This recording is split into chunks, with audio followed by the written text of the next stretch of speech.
हिंदी कहानी सच्चे प्रेम की सच्ची कहानी। प्रस्तुत कहानी पूर्णतः एक काल्पनिक कथा है। इस कहानी के सभी पात्र एवं घटनाएं पूरी तरह से काल्पनिक हैं। इस कहानी का उद्देश्य मात्र शिक्षा प्रदान करना एवं मनोरंजन करना है। यदि यह कहानी किसी के वास्तविक जीवन से मेल खाती है तो यह मात्र एक संयोग है। समाज की किसी भी बुराई का हम समर्थन नहीं करते। धन्यवाद। रश्मि का दाखिला लखनऊ यूनिवर्सिटी में हो गया था। उसे एमए इंग्लिश में एडमिशन मिला था। 20 वर्ष की रश्मि जीवन में पहली बार अपने माता पिता से दूर अकेले रहने के लिए हॉस्टल जा रही थी। माता पिता और भाई से दूर होने के कारण बहुत दुखी थी। पापा ने उसे समझाया, बेटा जीवन में आगे बढ़ने के लिए पीछे का मुंह छोड़ना पड़ता है। रश्मि एक इमोशनल लड़की थी, इसलिए जब रश्मि की मम्मी उसको हॉस्टल छोड़कर वापस चली गई, वह बहुत रोई। रश्मि कमरे के बाहर चबूतरे पर उदास बैठी रो रही थी तो उसकी रूममेट ने आकर उससे कहा, कब तक रोती रहोगी? यहाँ हम सब लड़कियां तुम्हारी जैसी ही पढ़ने आई हैं। हमारे साथ खुश रहो। 1-2 दिन में सब नॉर्मल हो जाएगा। धीरे धीरे रश्मि वहां के रंग ढंग में रच बस गई। 1 वर्ष कब बीत गया रश्मि को पता ही नहीं चला। अब उनके फाइनल एग्जाम हो रहे थे। कुछ पेपर हो गए थे और कुछ होने बाकी थे। शहर में बाढ़ आ गई। यहाँ तक कि बाढ़ का पानी उनके हॉस्टल के गेट तक भी पहुंच गया। अगले पेपर से 1 दिन पहले लड़कों के हॉस्टल से कुछ लड़कियों के पास फोन आ रहे थे कि कल का पेपर आगे के लिए टल गया है, क्योंकि कल ना होकर किसी और दिन होगा। अगले दिन जब रश्मि अपनी सहेलियों के साथ एग्जाम देने के लिए परीक्षा हॉल में पहुंची तो वहां का माहौल बहुत ही हलचल से भरा हुआ था। लड़के और लड़कियां दो भागों में बट गए थे। आधे लोग आज की परीक्षा देने के लिए तैयार थे और आधे वे लोग जिनकी तैयारी ठीक से नहीं हो पाई थी। वो चाहते थे कि आज की परीक्षा टल जाए। रश्मि भी चाहती थी कि आज का पेपर टल जाए। रश्मि एक सीधी साधी लड़की थी। आगे बढ़कर वह किसी अपरिचित से बात नहीं कर सकती थी, लेकिन उसने देखा कि सामने खड़ा हुआ लड़कों का एक समूह टीचर्स के ऊपर दबाव बना रहा है कि पेपर आज ही होना चाहिए। वह ग्रुप उनके सीनियर्स का था जो कि इम्प्रूवमेंट के लिए पेपर देने आए थे। रश्मि को बहुत गुस्सा आया। उसकी दोस्त ने बताया कि यह लड़के तो नकल करने के लिए पर्चियां बनाकर लाए होंगे और पास फेल होने से भी इनको कोई फर्क नहीं पड़ता। यह तो बस नंबर बढ़ाने के लिए पेपर दे रहे हैं।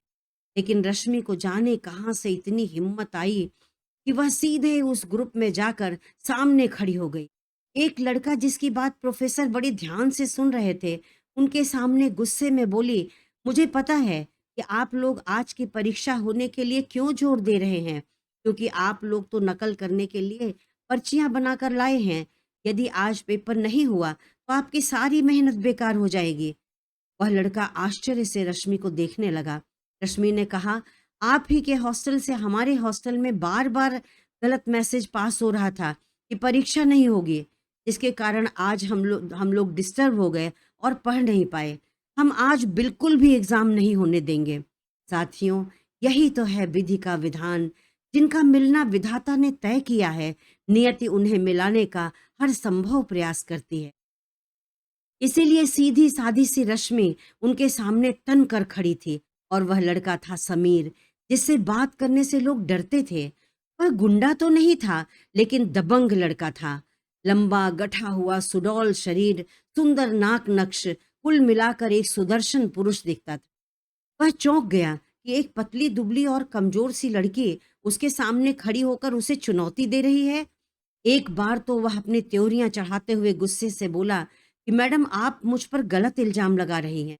दूसरे ही पल जाने कौन सा आकर्षण था कि समीर चुपचाप उसे अपलक देखता रहा। उस लड़की की हिम्मत को देखकर उसके चेहरे पर एक हल्की सी मुस्कान की लकीर खिंच गई, क्योंकि वह तो ये सोचता था कि मेरे आगे किसी के बोलने की हिम्मत ही नहीं हो सकती है।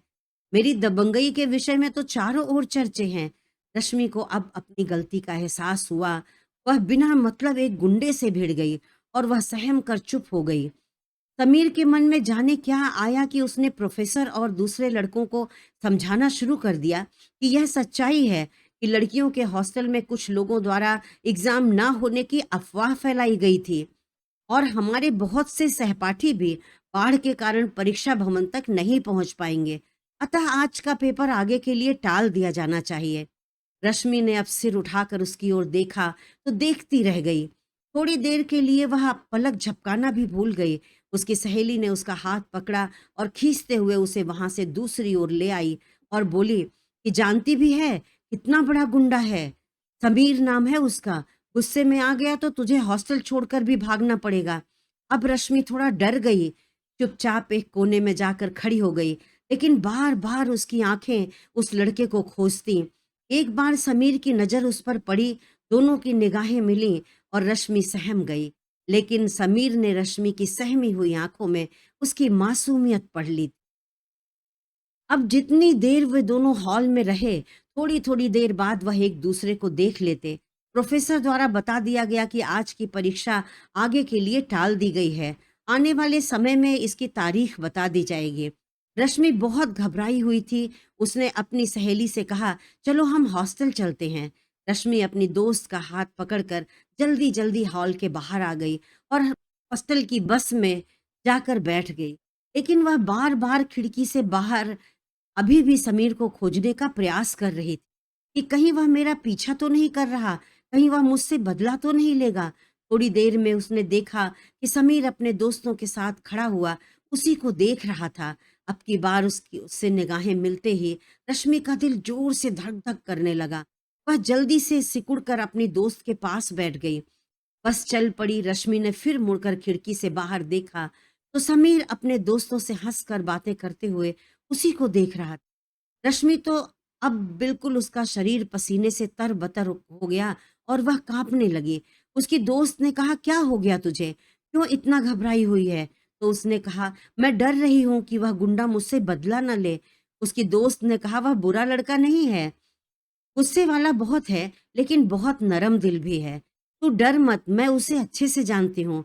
रश्मि ने कहा कि लेकिन तू तो कह रही थी कि वह बहुत बड़ा गुंडा है। तो उसकी दोस्त हंसने लगी और बोली, मतलब गुंडा तो है, लेकिन वैसा वाला गुंडा नहीं है, शरीफ गुंडा है। और दोनों हॉस्टल पहुंच गईं। शाम को सारी लड़कियां आज पेपर टलने की खुशी में मूवी देखने के लिए जा रही थीं।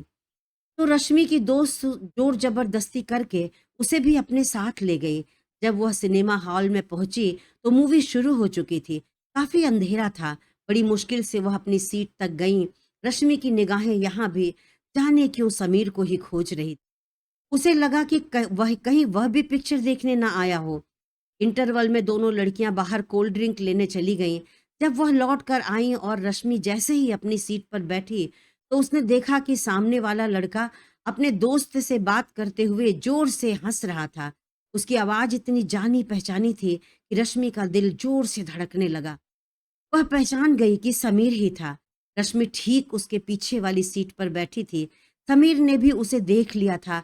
रश्मि लगातार पीछे से समीर को देखे जा रही थी और समीर कभी कभी पीछे मुड़कर रश्मि को देख लेता था। रश्मि का दिल जोर से धड़कने लगा, जैसे वह आज बाहर ही आ जाएगा। पिक्चर खत्म हुई तो रश्मि तेजी से अपने दोस्त का हाथ पकड़कर बाहर की ओर भागते हुए जाने लगी। लेकिन तब तक समीर पास आ गया और मुस्कुराते हुए रश्मि से बोला, हेलो, मुझे पहचाना नहीं? मेरा नाम समीर है। आपका क्या नाम है? रश्मि कुछ नहीं बोली, दूसरी ओर देखने लगी ऐसे कि जैसे उसने कुछ सुना ही ना हो। उसकी सहेली ने बताया कि ये मेरा फ्रेंड रश्मि है, तुमसे बहुत डर गई है क्योंकि यह तुम्हें बहुत बड़ा गुंडा समझती है। अब की बार तो समीर इतनी जोर से ठहाका लगाकर हंस पड़ा कि आसपास खड़े लोग देखने लगे। रश्मि अपनी दोस्त का हाथ पकड़कर वहां से निकल गई। वह अपनी सहेली को डांटती जा रही थी कि तुझे ये सब कहने की क्या जरूरत थी, उसे मेरा नाम बताने की क्या जरूरत थी। यह थी रश्मि और समीर की पहले दिन की मुलाकात, जो भविष्य में सच्चे प्रेम की मिसाल बनने वाली है, जिसे आने वाली पीढ़ियां सदियों तक याद रखेंगी। अब तो परीक्षा भवन में आते जाते हुए जब जब दोनों की निगाहें टकराती तो समीर धीरे से हेलो बोलता। एक बार भी समीर के हेलो का जवाब रश्मि ने नहीं दिया था। पेपर के बाद छुट्टियां शुरू हो गई थीं। समीर का मन बहुत बेचैन था। लड़कियां तो तमाम उसके आगे पीछे घूमती थीं, उससे दोस्ती करने की कोशिश भी करती थीं। समीर एक स्वाभिमानी और गंभीर लड़का था। आज तक किसी लड़की को लेकर उसके मन में इस तरह की भावनाओं ने जन्म ही नहीं लिया था। लेकिन रश्मि को लेकर उसे कुछ अलग ही एहसास होता था। उसे देखकर उसकी धड़कन तेज हो जाती थी। उसे बार-बार देखने को मन करता था, उससे बात करने को मन करता था, लेकिन उसके सामने आते ही वह घबरा जाता। अपने जीवन में पहली बार किसी से बात करने में वह बहुत डर रहा था। यही तो है प्रेम का आगाज। इंसान अपने ही दिल के हाथों मजबूर हो जाता है। हॉस्टल के सभी लड़के लड़कियां खुशी खुशी अपने घर जाने की तैयारी में लगे हुए थे, लेकिन समीर बहुत ही उदास था। वह जान तो गया था कि उसे रश्मि से प्रेम हो गया है, लेकिन वह समझ नहीं पा रहा था कि वह अपना प्रेम रश्मि पर कैसे प्रकट करे, उससे कैसे पूछे कि वह मेरे बारे में क्या सोचती है। वह खोया हुआ बैठा था।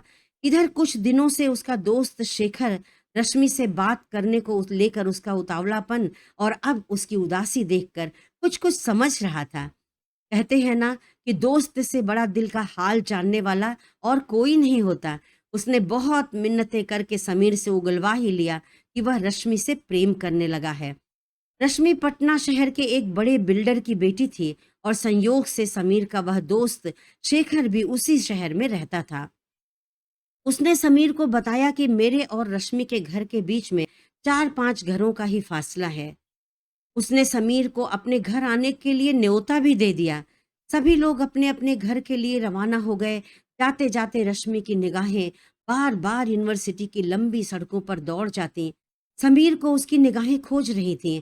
वह नहीं समझ पा रही थी कि उसे वह देखना भी चाहती है या नहीं। क्यों खोज रही है वह उसे।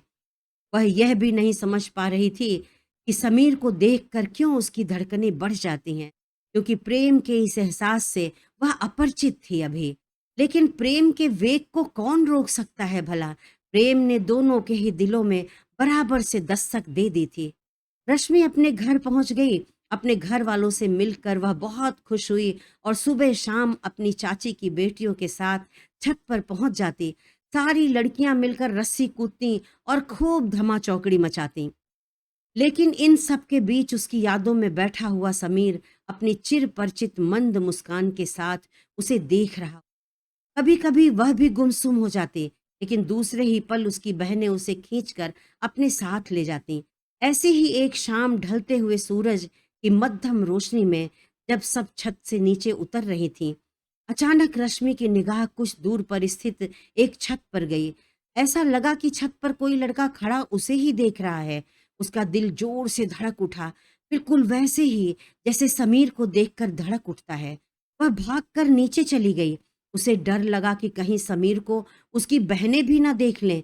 उसे विश्वास था कि वह समीर ही है और सच में वह समीर ही था, जो अपने दोस्त शेखर के घर आ गया था।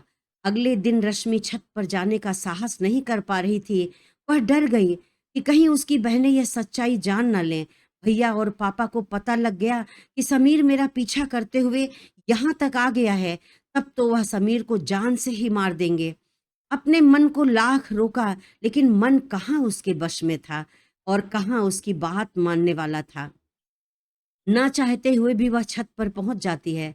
चुपचाप खड़ी हो जाती और चुपके से छत की एक दीवार पर बैठे हुए समीर को देख लेती। अब वह खेलती नहीं थी, बहनों के बुलाने पर तबीयत खराब होने का बहाना बना देती थी। ऐसे ही छुट्टियां खत्म हो गईं और रश्मि हॉस्टल वापस आ गई। वह क्लास के लिए गई, लेकिन उसे समीर कहीं भी नहीं दिखाई पड़ा। वह बहुत बेचैन हुई। बड़ी शिद्दत से वह समीर का इंतजार कर रही थी। 15 दिन बाद समीर यूनिवर्सिटी पहुंचा। सामने पड़ने पर उसने भरी आंखों से रश्मि की ओर देखा। रश्मि के दिल में एक टीस उठी। वह पूरी तरह से खोया हुआ, कुछ कमजोर सा, बहुत दुखी दिखाई पड़ रहा था। उसे लगा कि दौड़कर समीर के पास पहुंच जाए, उससे पूछे कि इतने दिन कहाँ थे। रश्मि की सहेली ने बताया कि समीर के पापा का देहांत हो गया। वह एक साधारण किसान थे और बड़ी मेहनत करके समीर को पढ़ा रहे थे। अब समीर अपनी पढ़ाई कैसे जारी रख पाएगा। उसके छोटे भाई बहनों की जिम्मेदारी भी उसी पर आ गई है, इसीलिए वह बहुत दुखी और परेशान है। रश्मि का दिल तड़प कर रह गया। रश्मि के दिल में आया कि समीर का हाथ पकड़कर उसे तसल्ली दे, उसका दुख बांट ले। लेकिन जैसे समीर से सामना होता, जैसे उसके करीब पहुंचती, वैसे ही उसकी धड़कनें इतनी तेज हो जाती कि उसका हाथ पैर सुन्न हो जाता, चाह कर भी वह समीर से बात नहीं कर पा रही थी। एक दिन वह ऊपर की फ्लोर में अपनी किसी सहेली से मिलने जा रही थी। उसने खिड़की पर बाहर की ओर पैर लटकाए और खामोश बैठे हुए समीर को देखा। उसने देखा कि एक हट्टा-कट्टा दबंग नौजवान, जिसके चेहरे पर हमेशा एक रौबदार चमक होती थी, कुछ ही दिनों में कितना बुझ-सा गया है। उसके चेहरे की सारी रौनक ही गायब हो गई है। रश्मि के पैर जैसे जड़ हो गए थे। वह एक कदम भी आगे ना बढ़ सकी, जैसे उसे जोर से किसी ने पकड़कर रोक लिया हो, और यह रोकने वाला और कोई नहीं, उसका खुद का दिल था। उसके कदमों की आहट से समीर ने भी पलटकर उसे देखा। समीर को देखकर घबरा जाने वाली रश्मि बिना कुछ कहे चुपचाप धीरे से उसके पास ही खिड़की पर बैठ गई। सच्चाई है कि कुंवारे दिलों में जब प्रेम परवान चढ़ने लगता है, तो इतनी घबराहट, इतनी बेचैनी होती है कि समझ में ही नहीं आता कि वास्तव में हमारे साथ क्या हो रहा है। लेकिन धीरे धीरे जब अपने साथी पर विश्वास बढ़ने लगता है, तो एक ठहराव सा आ जाता है, और फिर उसके साथ होने पर एक मीठा एहसास होता है। समीर चुपचाप उसकी ओर देखता रहा। रश्मि ने समीर से पूछा, कैसे हो समीर? उसने हल्की सी मुस्कान के साथ कहा कि अब ठीक हूं। आज पहली बार उन्होंने एक दूसरे को इतने करीब से देखा था, लेकिन दोनों को ही ऐसा लग रहा था कि जैसे वह तो जन्मों से एक दूसरे को जानते हैं, एक दूसरे की धड़कनों को सुन सकते हैं और एक दूसरे को अपने अंदर महसूस कर सकते हैं। बिना एक शब्द भी बोले दोनों के बीच मौन संवाद चल रहा था, जैसे जन्मों से दिल में सहेज कर रखी हुई बातें एक दूसरे को सुना रहे हों।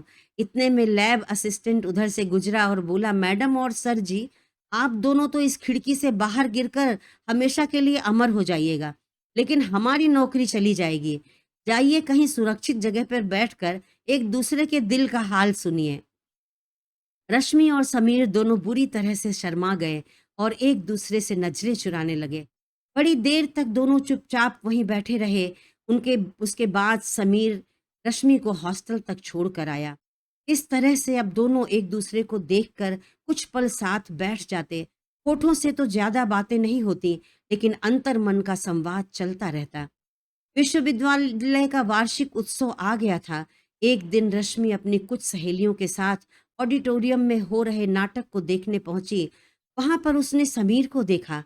दोनों ने थोड़ी बात की, फिर वह दोनों एक ही लाइन में दूर दूर बैठे हुए थे। थोड़ी थोड़ी देर बाद दोनों की आंखें मुस्कुराकर एक दूसरे से बातें कर लेती। नाटक खत्म हुआ, जो एक दुखांत प्रेम कहानी थी। बाहर आए तो दोनों की आंखें भीगी हुई थीं। रश्मि अपनी सहेलियों के साथ हॉस्टल वापस जाने लगी। रात काफी हो चुकी थी। उसने देखा कि उसके पीछे पीछे समीर भी चल रहा है। उसने मुड़कर समीर की ओर देखा। उसने कहा कुछ नहीं, बस एक रक्षक की तरह उसके पीछे पीछे चलता रहा। रास्ते में समीर ने रश्मि से पूछा, नाटक खत्म होने पर तुम रो क्यों रही थी? तो रश्मि ने कहा कि तुम भी तो रो रहे थे। समीर ने कहा, इतना इमोशनल ड्रामा पसंद नहीं है मुझे। रश्मि ने कहा, उस लड़की की जगह मैं होती तो सारी दुनिया से मुकाबला कर लेती, लेकिन अपने प्रेमी को कभी ना छोड़ती। समीर बस चुपचाप नीचे सिर झुकाए चलता रहा। अभी तक दोनों ने कभी एक दूसरे से अपने प्यार का इजहार नहीं किया, एक दूसरे को प्रपोज नहीं किया या आई लव यू नहीं बोला, क्योंकि उनके प्यार को किसी तरह के दिखावे की जरूरत नहीं थी। दोनों एक दूसरे की धड़कनों को सुन सकते थे, एक दूसरे की भावनाओं को महसूस कर सकते थे। दोनों ही एक दूसरे के प्यार को समझने लगे थे। रश्मि ने धीरे से उसकी हथेली पकड़ ली और चलने लगी। रश्मि को महसूस हुआ कि समीर एक अच्छा लड़का है, उसकी परवाह करता है। अब उनके मन में एक दूसरे के लिए विश्वास पक्का होने लगा था। कुछ दिन बाद शिवरात्रि का पर्व था। रश्मि तैयार होकर अपनी सहेलियों के साथ मंदिर जा रही थी। आज उसने पहली बार नीले रंग की साड़ी पहन रखी थी। वह बहुत अच्छे से तैयार हुई थी और बहुत सुंदर लग रही थी, बिल्कुल किसी सुकुमारी अप्सरा की तरह जो अभी अभी स्वर्ग से उतरी हो। सामने से समीर अपने दोस्तों के साथ आ रहा था। वह रश्मि को देखता रह गया। आज तो वह उसके रंग रूप पर इतना मुग्ध हो गया कि बिल्कुल सामने पड़ने पर भी उसके मुंह से एक भी शब्द ना निकला। वह अपलक रश्मि को निहारता रहा। उसके दोस्तों ने कहा, बस भी करो भोले बाबा, नजर लगा दोगे बेचारी रश्मि को। इधर रश्मि की सहेलियों ने भी उसे छेड़ते हुए कहा, आज तो हम लोगों का मंदिर जाना बेकार है, क्योंकि शिव जी भी बस रश्मि को ही सारा आशीर्वाद देने वाले हैं। रश्मि और समीर दोनों ही शर्मा गए। समीर दर्शन करके आ रहा था, लेकिन वह फिर भी रश्मि के साथ मंदिर की ओर चल पड़ा। पूजा के बाद सारे दोस्त मिलकर मंदिर के बने हुए बगीचे में बैठ गए। रश्मि पहली बार मंदिर आई थी, इसलिए समीर ने उससे कहा कि चलो तुम्हें पूरा मंदिर घुमा लाता हूँ। रश्मि की सहमति पाकर वह उठकर चल पड़ा और रश्मि उसकी परछाई की तरह उसके पीछे हो ली। मंदिर की छत पर जाकर दोनों एक पत्थर की शिला पर बैठ गए। अपने नए जीवन के प्रारंभ में पहली बार दोनों एक साथ मंदिर आए थे। दोनों के मन में एक सी भावना थी, ईश्वर से एक ही प्रार्थना थी, इसलिए दोनों इस समय बहुत ही भावुक थे। दिलों में घबराहट थी कि क्या बोले, अपने दिल का हाल कैसे सुनाएं। समीर ने धीरे से अपना हाथ रश्मि के हाथ पर रखते हुए कहा, आज तुम बहुत सुंदर लग रही हो। मैंने ऐसे पहले कभी तुम्हें साड़ी में तैयार हुए नहीं देखा। रश्मि का दिल बहुत जोर से धड़कने लगा। उसने दूसरे हाथ से समीर का हाथ कसकर पकड़ लिया, जैसे अपनी धड़कनों को काबू करने के लिए समीर का ही सहारा ले रही हो। सकुचाते हुए बोली, तुम भी तो कुर्ते पजामे में बहुत अच्छे लग रहे हो। समीर ने कहा, चलो आज का तैयार होना मेरा सार्थक हो गया। रश्मि ने पूछा कि ऐसा क्यों? समीर ने कहा, इसीलिए तो तैयार हुआ था कि तुम मेरी प्रशंसा करो। अब तुम भी कहो कि तुम भी मेरे लिए तैयार हुई थी। रश्मि हाँ में सिर हिलाते हुए बहुत शर्मा गई और नीचे देखने लगी। समीर ने पूजा की थाली की ओर इशारा करते हुए कहा, मुझे प्रसाद का टीका तो लगा दो।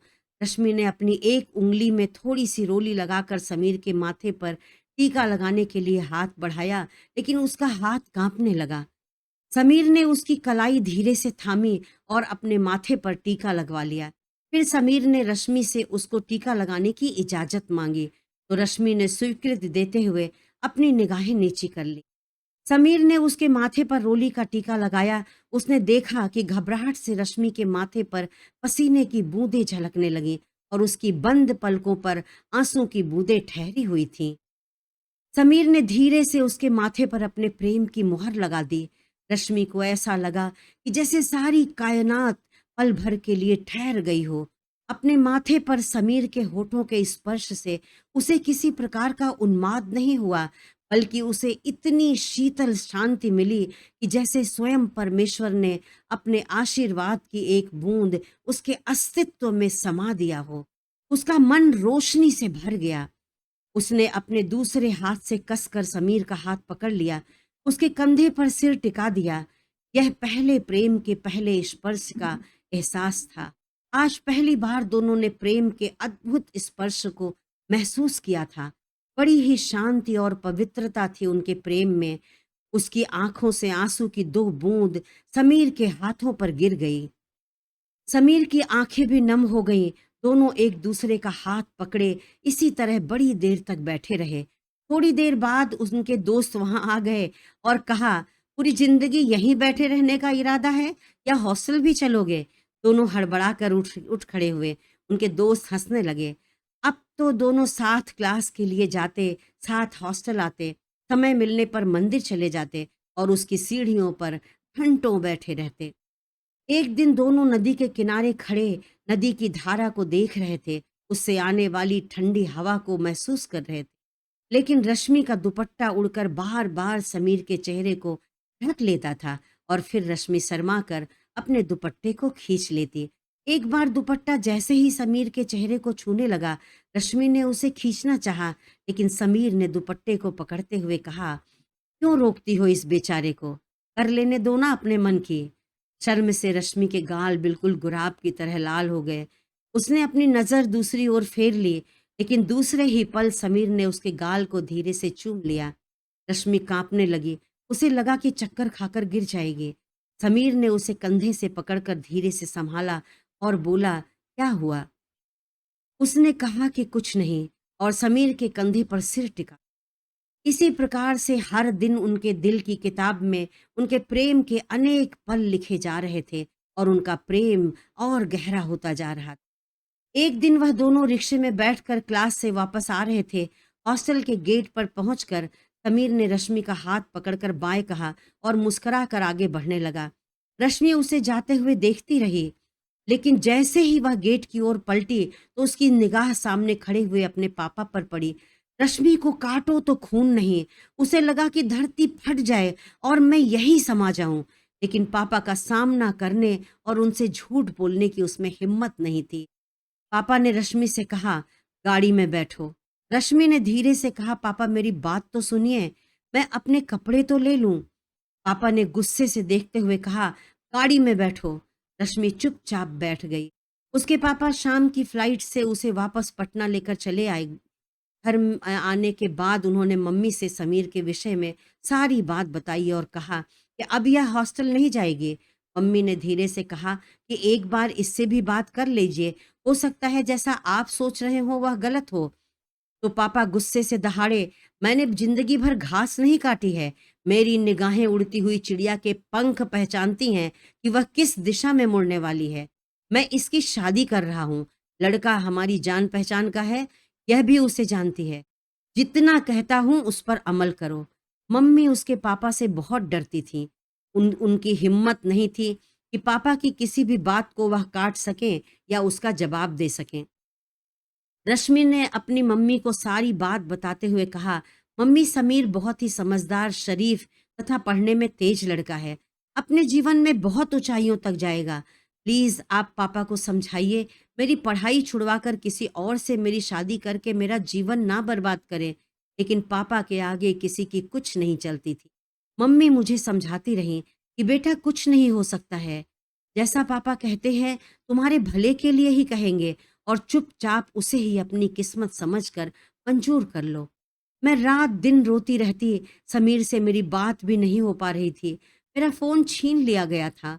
एक दिन मुझे पता चला कि लड़के वाले आ रहे हैं मुझे पसंद करने के लिए। मैंने सोच लिया था कि मैं लड़के से सब कुछ सच सच बता दूंगी। उसके बाद चाहे पापा मुझे जान से ही क्यों ना मार दें, मैं ना तो पापा की बदनामी कर सकती हूँ और ना ही समीर को छोड़ सकती हूँ।